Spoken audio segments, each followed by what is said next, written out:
Israeli families are taking over the US. Today we're going to discuss these families in detail. Number 1. The Ungar family. Rami Ungar, an influential figure in international shipping and one of Israel's major motor vehicle importers, including Kia cars, has a long-standing history of connections with local politicians dating back to the early 1970s. This association has not been without controversy, as Ungar was involved in two significant scandals.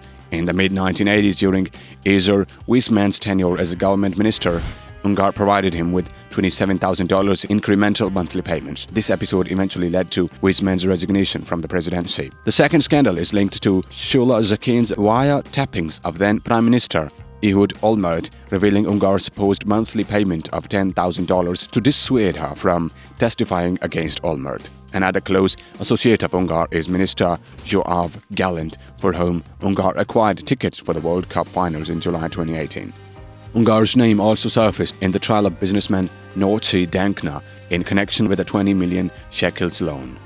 Number 2. Miriam Adelson. The wealthiest person in Israel in 2019 is Dr. Miriam Adelson, the wife of American casino mogul and philanthropist. Adelson, who was born in Israel, entered the top 50 list this year and rocketed to the top when her husband recently transferred assets. Until recently, Adelson has generally avoided the spotlight, with the media focusing on her 85-year-old husband. That has begun to change, possibly as a result of Sheldon's advanced age or his disease, which has prevented him from engaging in commercial ventures or making public appearances for a number of months. In the past year, Dr. Adelson, a 73-year-old dual citizen of Israel and United States, has emerged as Israel's wealthiest individual, with a substantial personal wealth of $22 billion. The majority of her wealth consists of shares in the Las Vegas Sands Corporation, a gift from her husband in the previous year. Additionally, in May 2018, Dr. Adelson assumed control of her husband's complementary newspaper, Israel Hayom, known as platform supporting Prime Minister Benjamin Netanyahu, by declaring herself its publisher. In an uncommon move, she authored an opinion piece endorsing Israel's contentious nation-state law. Her position at the newspaper grants her over the daily lives of Israelis. Number 3. Eyal Ofer. The Ofer family fulfilled their legal obligations under the law for the promotion of competition and reduction of concentration in February. Eyal Ofer received the family's shares in Mizrahi Tefahot Bank, while his cousins Leora and Doron Ofer received ownership of Ofer Investments and Milizeron. By doing this, the family came up with a novel way to comply with the legislation, which stipulates that financial assets, Mizrahi Tefahot, and actual assets, the Milizeron real estate firm, must be kept separate. To obtain a 22% share in Mizrahi Tefahot, which had a market value of 3.4 billion shekels, $940 million, Eyal Ofer bought out his relative's portion of the company. He sold his relatives his Milizeron shares at the same time. The majority of Ofer's fortune came from his father, Sami Ofer, who passed away in 2011. He decided to put his inheritance into shipping and real estate. These days, his wealth is derived from his real estate interests in the US and Great Britain, as well as his ownership of Royal Caribbean Cruises Limited. His stake in Mizrahi Tefahot is worth more than 4 billion shekels on the market. Number 4. The Wertheimer family. In 2006, 80% of Iskar's shares, a company specializing in precision metal cutting tools for the chip processing industry, were purchased by Berkshire Hathaway, the investment firm led by American businessman Warren Buffett. Subsequently, in 2013, Buffett completed the acquisition of the remaining shares. The Wertheimer family. In 2006, 80% of Iskar's shares, a company specializing in precision metal cutting tools for the chip processing industry, were purchased by Berkshire Hathaway, the investment firm led by American businessman Warren Buffett. And subsequently, in 2013, Buffett completed the acquisition of the remaining shares. The Wertheimer family has a strategic focus on robust investments, and in 2007, they divested their controlling stake in Servotronics to the Chinese electronics joint media group for a sum of $170 million. Servotronics specializes in the design and manufacturing of motion control systems utilizing sensors. In recent years, the majority of Steph Wertheimer's wealth, the founder of Iskar, has been transferred to his children. Challenges have arisen concerning philanthropic endeavors, specifically in overseeing around 800 million shekels of Steph's fund within a non-profit organization.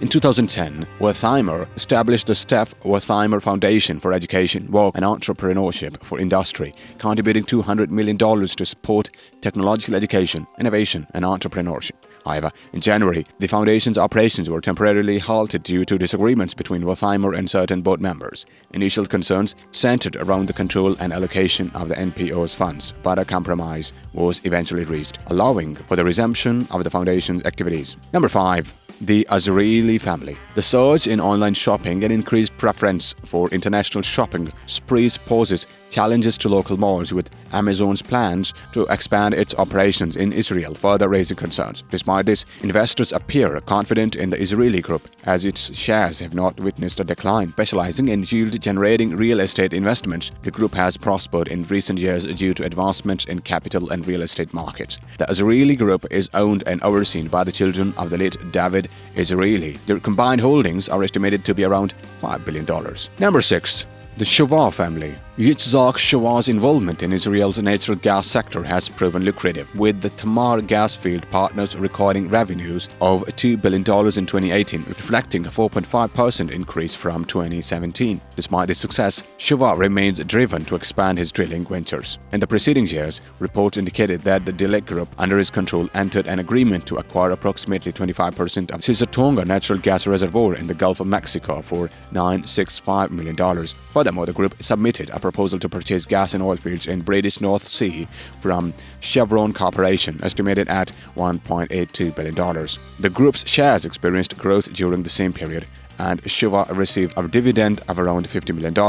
Conversely, Dilek Automotive Systems appears to be downside for the group's asset portfolio. The company, an importer of Mazda, Ford and BMW, saw a substantial decline in profitability in 2018, concluding the year with a notably poor quarter resulting in a loss of 44 million shekels. Despite the acquisition of 70% of the Viridis infrastructure company for 992 million shekels in March 2018, Dilek Automotive did not benefit, as Viridis operations contributed to a loss of 3.5 million shekels in the last quarter of 2018.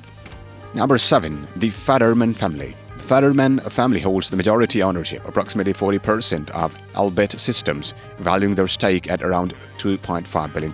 As the largest private defense electronics company in Israel, Elbit experienced a notable growth following its acquisition of IMI Systems, Ta'as, in November, a deal amounting to 1.9 billion shekels.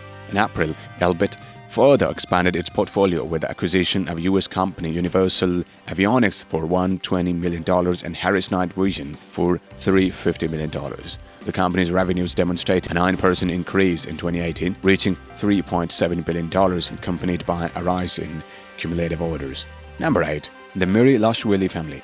Michael Mirilashvili, an Israeli-Georgian entrepreneur, initially amassed wealth in the 1990s by partnering with his father in the real estate businesses in the CIC. Migrating to Israel with his family in 1995, he diversified his ventures into diamonds, high-tech media, energy, and real estate. Currently, he is actively involved in the development of his company, WaterGen, which focuses on creating devices capable of generating water from the air. Recent concerns have been raised about potential legal violations related to Prime Minister Benjamin Netanyahu's alleged assistance in promoting WaterGen over the past year. That's all about today's video. If you like this video, don't forget to like and subscribe to our channel. Also press the bell icon to get notified of our upcoming videos. Let us know your opinion in the comment section below.